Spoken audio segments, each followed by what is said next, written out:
I'm Rose Sinister, and we're reading J. Sheridan Le Fanu's Carmilla. This is chapter 16. I write all of this, you suppose, with composure, but far from it. I cannot think of it without agitation. Nothing but your earnest desire so repeatedly expressed could have induced me to sit down to a task that has unstrung my nerves for months to come, and reinduced a shadow of the unspeakable horror which, years after my deliverance, continued to make my days and nights dreadful, and solitude insupportably terrific. Let me add a word or two about that quaint Baron Vordenburg, whose curious lore we were indebted to for the discovery of the Countess Mircalla's grave.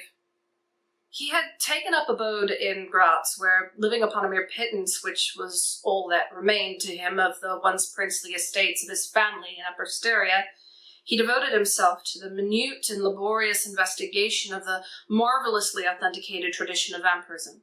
He had at his fingers' ends all the great and little works upon the subject. Magia Posthuma, Phlegon Mirabilis, Augustinus de Cura Mortius, Philosophicae et Christianae Cogitanis de Vampiris by John Christopher Jernberg, and 1,000 others, among which I remember only a few of those which he had lent to my father. He had a voluminous digest of all the judicial cases, from which he had extracted a system of principles that appear to govern, some always and others occasionally only, the condition of the vampire. I may mention in passing that the deadly pallor attributed to that sort of revenants is mere melodramatic fiction. They present, in the grave, and when they show themselves in human society, the appearance of healthy life. When disclosed to light in their coffins, they exhibit all the symptoms that are enumerated as those which proved the vampiric life of the long-dead Countess Karnstein.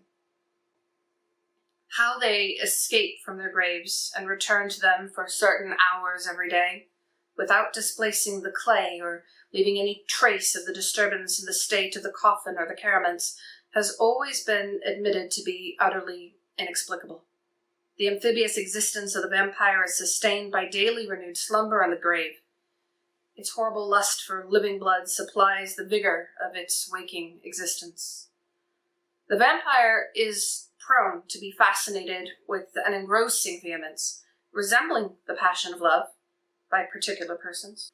In pursuit of these, it will exercise inexhaustible patience and stratagem, for access to a particular object may be obstructed in 100 ways.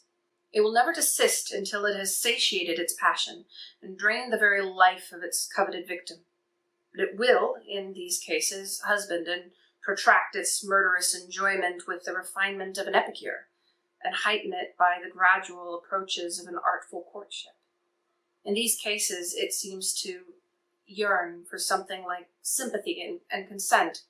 In ordinary ones, it goes direct to its object, overpowers with violence, and strangles and exhausts often at a single feast. The vampire is apparently subject in certain situations to special conditions. In the particular instance of which I have given you a relation, Mircalla seemed to be limited to a name which, if not her real one, should at least reproduce, without the omission or addition of a single letter, those, as we say anagrammatically, which compose it. Carmilla did this, and so did Merlarca.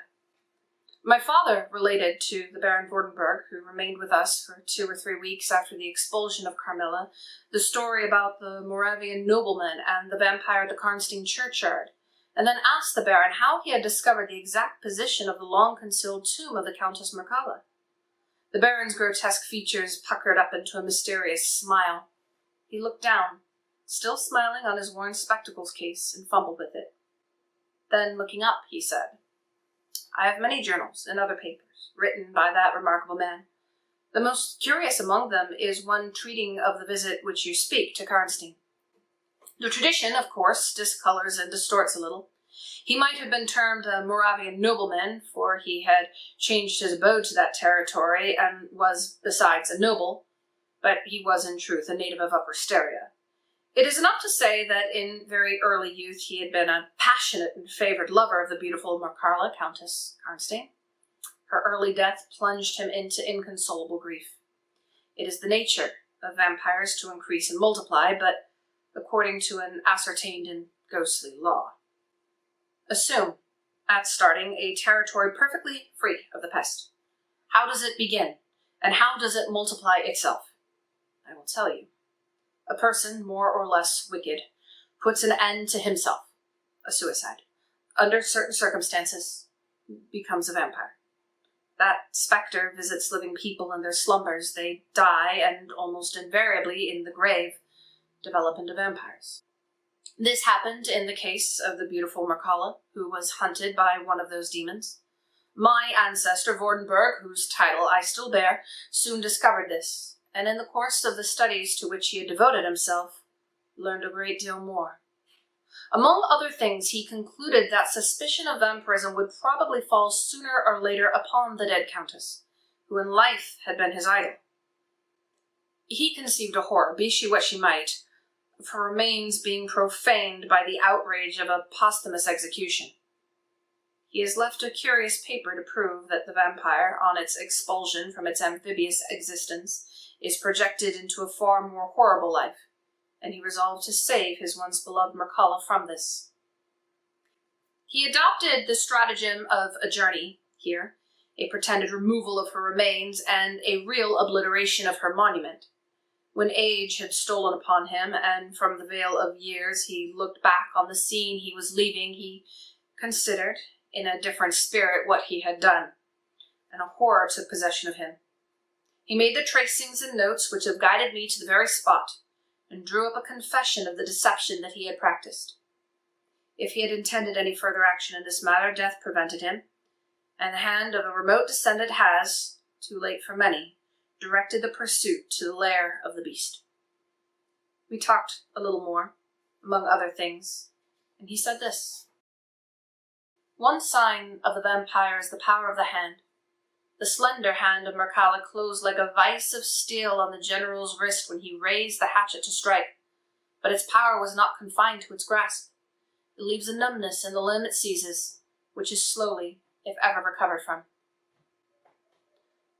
The following spring, my father took me on a tour through Italy. We remained away for more than a year. It was long before the terror of recent events subsided, and to this hour the image of Carmilla returns to memory with ambiguous alternations. Sometimes the playful, languid, beautiful girl, sometimes the writhing fiend I saw in the ruined church, and often from a reverie I have started, fancying I heard the light step of Carmilla at the drawing-room door.